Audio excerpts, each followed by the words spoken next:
بسم اللہ الرحمن الرحیم۔ زندگی تو ہی بتا کیسے تجھے پیار کریں، زندگی تو ہی بتا کیسے تجھے پیار کریں، تیری ہر سانس میری عمر گھٹا دیتی ہے، تجھ سے بہتر تو مجھے موت میری لگتی ہے، یہ مجھے قبر میں مولا سے ملا دیتی ہے۔ ناظرین، آج کی یہ مجلس ترحیم ایک ایسے جواں سال فرزند کے ایصال ثواب کی مجلس ہے جسے ایک ضعیف باپ نے منعقد کیا ہے۔ اس حقیقت سے کوئی انکار نہیں کر سکتا، جو بھی اس دنیا میں آیا ہے اسے ایک نہ ایک دن اس دنیا سے رخصت ہونا ہے۔ یہ دنیا دار فانی ہے، ہمیں دار بقا کی طرف کچھ کرنا ہے۔ اسی لیے ہم جب بھی کوئی خبر غم سنتے ہیں تو ہماری زبان پر ایک فقرہ جاری ہوتا ہے، انا للہ و انا الیہ راجعون۔ اگر ہم اس کا ترجمہ کریں تو ہم خود اپنی زبان سے اقرار کرتے ہیں ہم اللہ کے لیے ہیں اور ہمیں اللہ ہی کی طرف پلٹ کر جانا ہے۔ یہ الگ بات ہے کہ کوئی جانے والا اگر عین عالم جوانی میں داغ مفارقت دے دے تو ضعیفی سے پہلے باپ کی کمر ٹوٹ جایا کرتی، اور پھر اگر باپ عالم ضعیفی میں ہو اور اس کیفیت میں جوان بیٹا دائی اجل کو لبیک کہے اور اس دنیا سے رخصت ہو جائے تو اس غم کا برداشت کرنا آسان نہیں۔ ہاں، اگر پیش نگاہ کربلا نہ ہو۔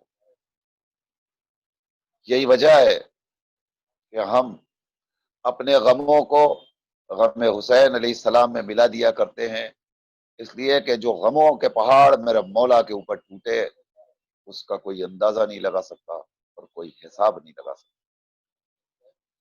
کون سوچ سکتا تھا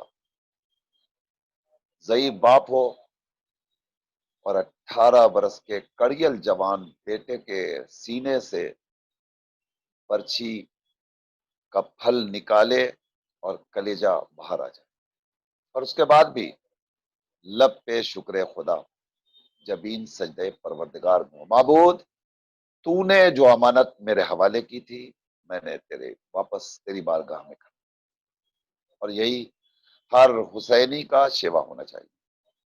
ناظرین، اسی لیے ہم ان مجالس غم کا انعقاد کرتے ہیں تاکہ مرحوم کے خاندان کو تھوڑا سا سکون میسر آ سکے۔ آئیے، ثاقب مرحوم کو گزرے ہوئے تقریباً 10 برس ہو گئے۔ یہ لمحات کیسے گزرے ہم احساس بھی نہیں کر سکتے، مگر جب برسی کی تاریخ آتی ہے تو ایسا محسوس ہوتا ہے کہ یہ غم آج بھی تر و تازہ ہے۔ آج بڑی تعداد میں مومنین کرام اس مجلس میں شریک ہیں، یہ ہماری مجبوری ہے اور وقت کی مجبوری ہے کہ ہم فرش اعضا پر یکجا ہو کر جس طرح سے مجالس اعضا برپا کرتے تھے ویسے نہیں کر پا رہے ہیں۔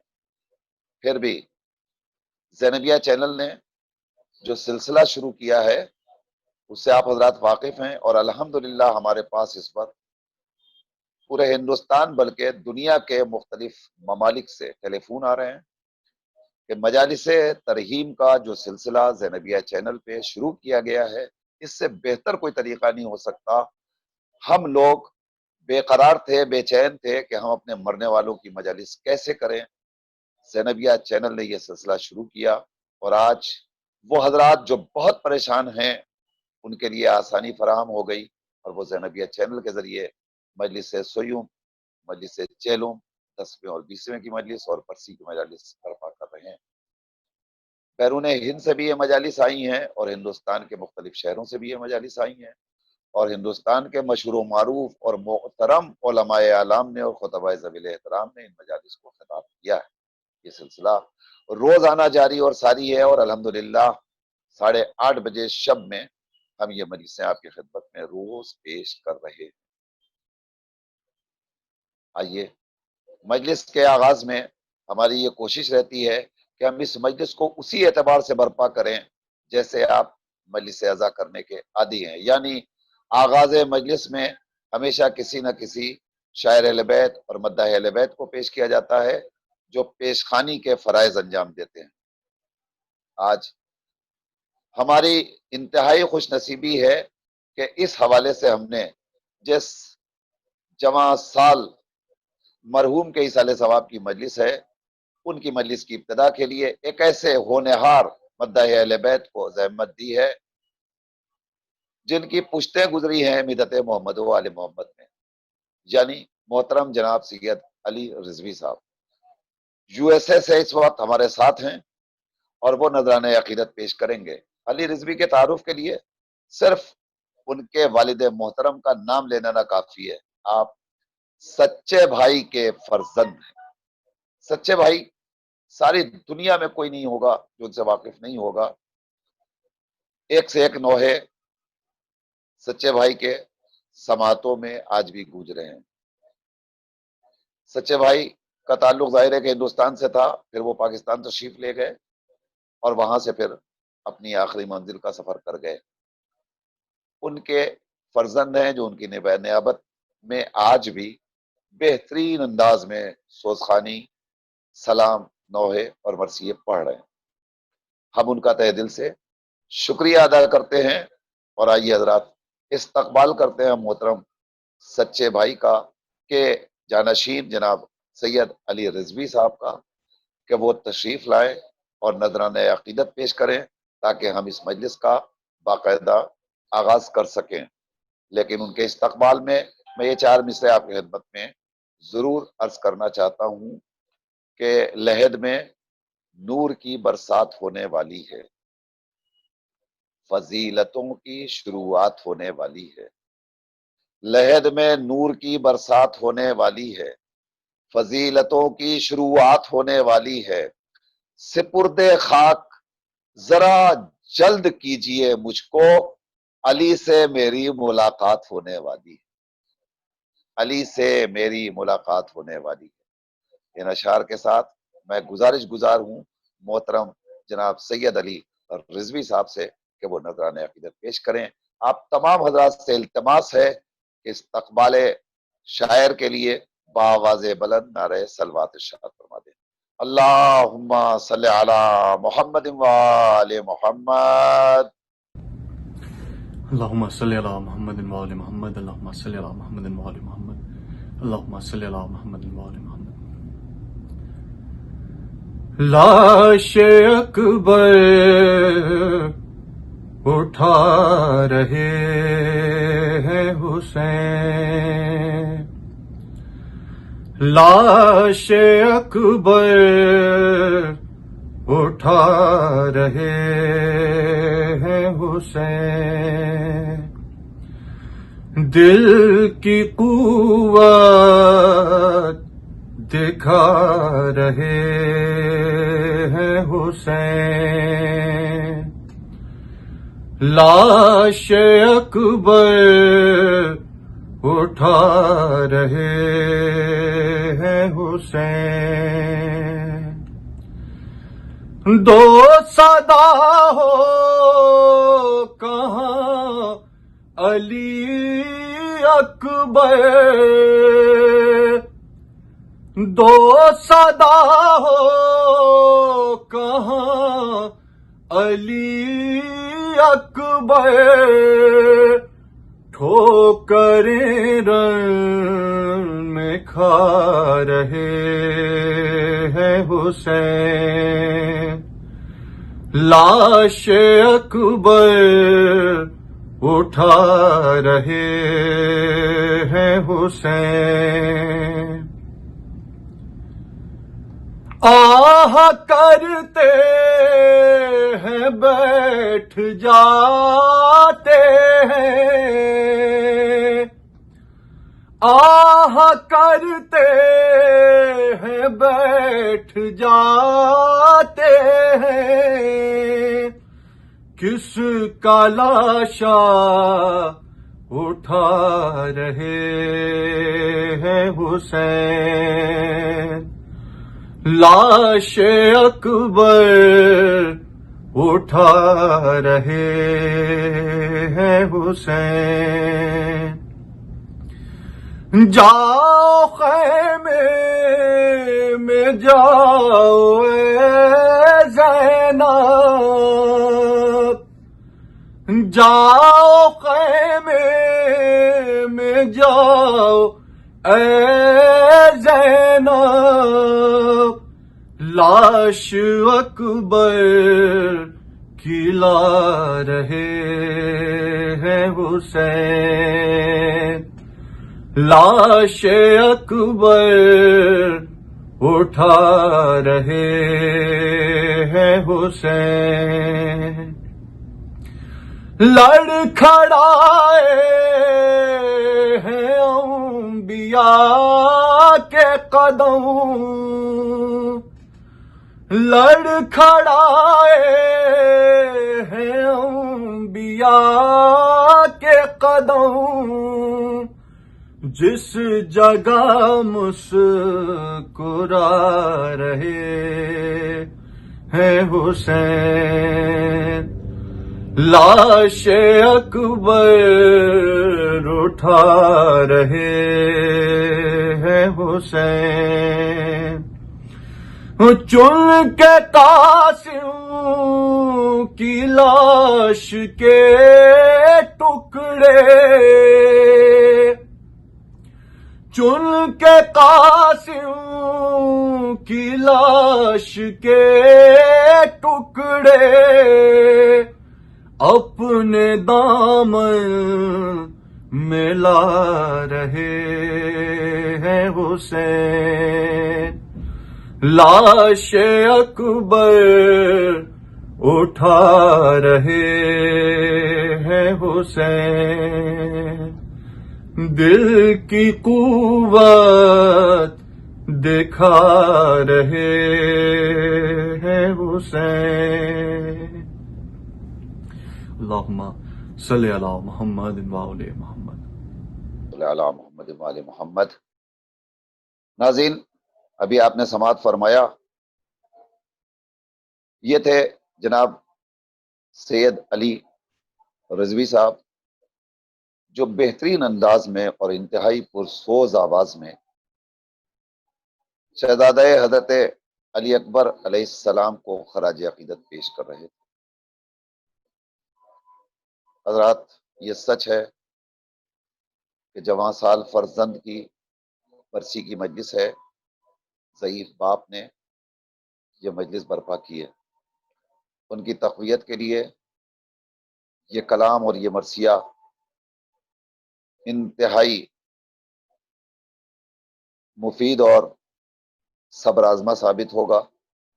میں ثاقب مرحوم کو خراج عقیدت پیش کرنے کے لیے صرف یہ 4 مصرے اس وقت عرض کرنا چاہتا ہوں کہ اسے ایک موت نے گھر بھر کا چین چھین لیا، اسے ایک گھر بھر کا چین چھین لیا، جواں کی موت ہے دراصل خاندان کی موت، اسے ایک موت نے گھر بھر کا چین چھین لیا، جواں کی موت ہے دراصل خاندان کی موت۔ اور یہ بات کوئی حسین غریب سے پوچھے، یہ بات کوئی حسین غریب سے پوچھے، ہے شاخ کتنی ضعیفی میں نوجوان کی موت، یہ بات کوئی حسین غریب سے پوچھے، ہے شاخ کتنی ضعیفی میں نوجوان کی موت۔ آئیے حضرات، قبل اس کے کہ میں خطیب مجلس کو آپ کے حوالے کروں، میں آپ تمام حضرات سے ملتمس ہوں کہ ایک بار سورہ حمد اور 3 بار سورہ توحید کی تلاوت فرما کر مرحوم و مغفور محترم جناب ثاقب رضوی ابن ڈاکٹر سید اختر حسن رضوی کی روح کو ہدیہ فرما دیں۔ بسم اللہ الرحمن الرحیم، الحمد للہ رب العالمین، الرحمن الرحیم، مالک یوم الدین، ایاک نعبد و ایاک نستعین، اہدنا الصراط المستقیم، صراط الذین انعمت علیہم غیر المغضوب علیہم ولا الضالین۔ بسم اللہ الرحمن الرحیم، قل هو اللہ احد اللہ الصمد لم یلد ولم یولد ولم یکن له کفوا احد۔ بسم اللہ الرحمن الرحیم، قل هو اللہ احد اللہ الصمد لم یلد ولم یولد ولم یکن له کفوا احد۔ بسم اللہ الرحمن الرحیم، قل هو اللہ احد اللہ الصمد لم یلد ولم یولد ولم یکن له کفوا احد۔ اللہم صل علی محمد وآل محمد، اللہم صل علی محمد وآل محمد، اللہم صل علی محمد۔ آئیے حضرات، اسی کے ساتھ ساتھ اب میں بڑے ادب و احترام کے ساتھ گزارش گزار ہوں خطیب مجلس ام محترم عزت مآب عالی جناب مولانا سید ظہیر عباس رضوی صاحب قبلہ کی خدمت میں کہ وہ رونق افروز ہوں اور اس مجلس برسی کو خطاب فرمائیں۔ آپ تمام حضرات سے میں پھر ملتمس ہوں کہ خطیب مجلس کے استقبال میں مل جل کر باواز بلند نعرہ صلوات ارشاد فرما دیں۔ اللہم صلی علی محمد وآل محمد۔ اعوذ باللہ من الشیطان اللعین الرجیم، بسم اللہ الرحمن الرحیم، الحمد للہ رب العالمین، خالق السماوات والارضین ومالک یوم الدین، والصلاة والسلام على أشرف الأنبياء والمرسلين وخاتم النبيين أبي القاسم محمد، اللهم صل على محمد وآله الطيبين الطاهرين المعصومين المظلومين الصديقين الغر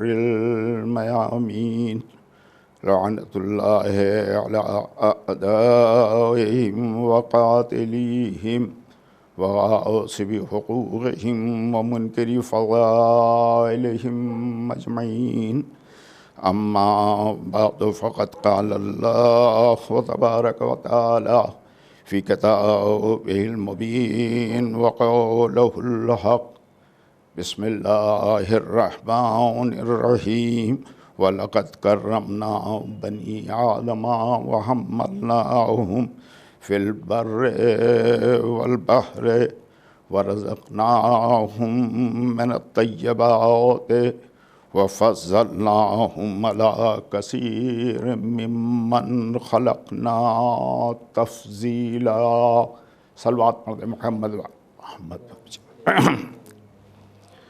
عزیزان گرامی قدر، گفتگو کی ابتدا سے پہلے گزارش ہے کہ ایک بار سورہ حمد اور 3 بار سورہ توحید پڑھ کر مرحوم سید عابس حسین و مرحوم سید ثاقب حسین ابن ڈاکٹر سید اختر حسین رضوی کی ارواح کو ایصال فرما دیں۔ بسم اللہ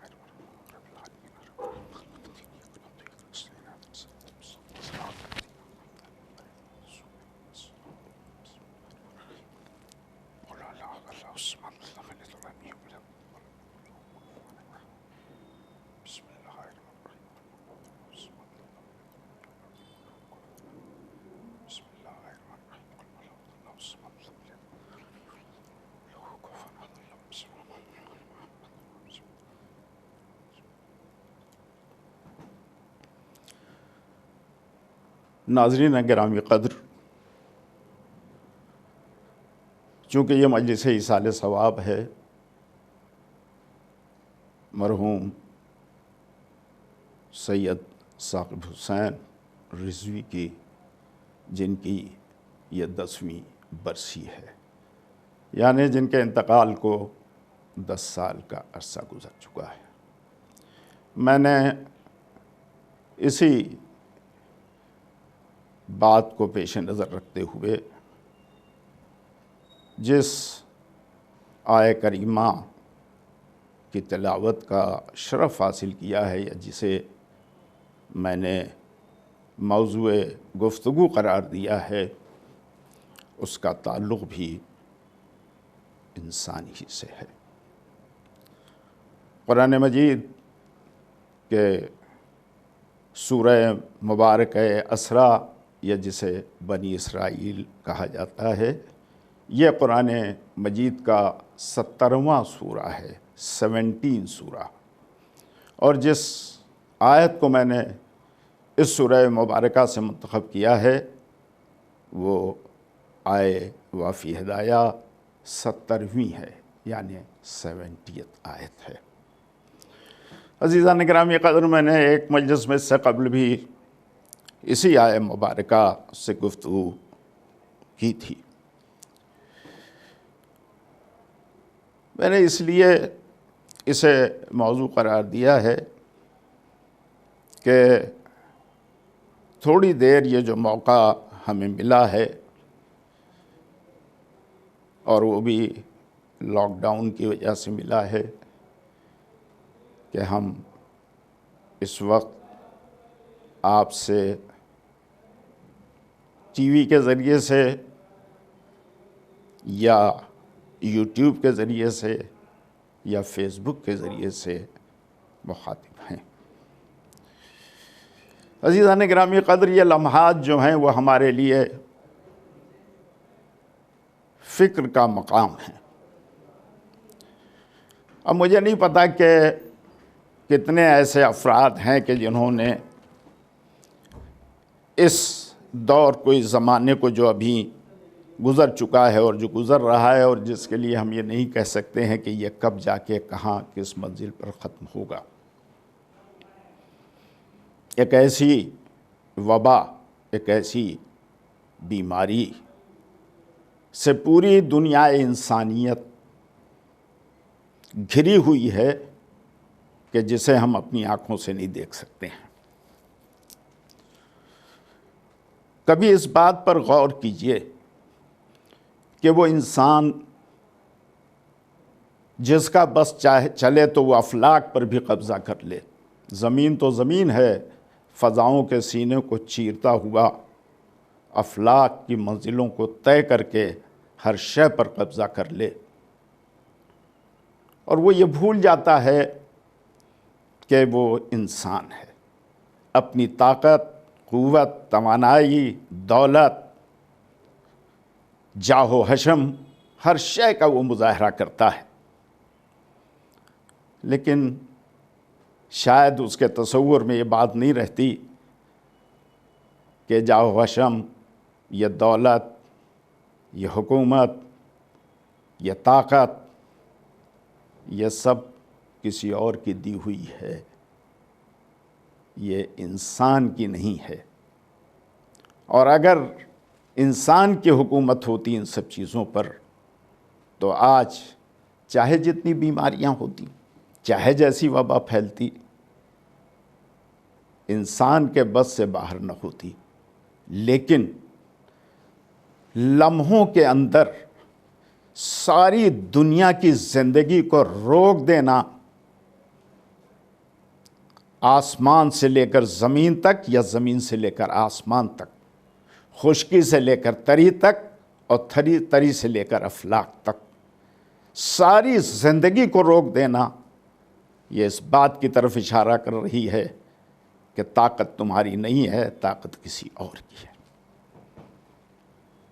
یہ مقام عبرت ہے ہمارے لیے، اور اسی لیے میں نے اس موضوع کو منتخب کیا ہے کہ اس پر آپ کے سامنے میں گفتگو کروں کہ انسان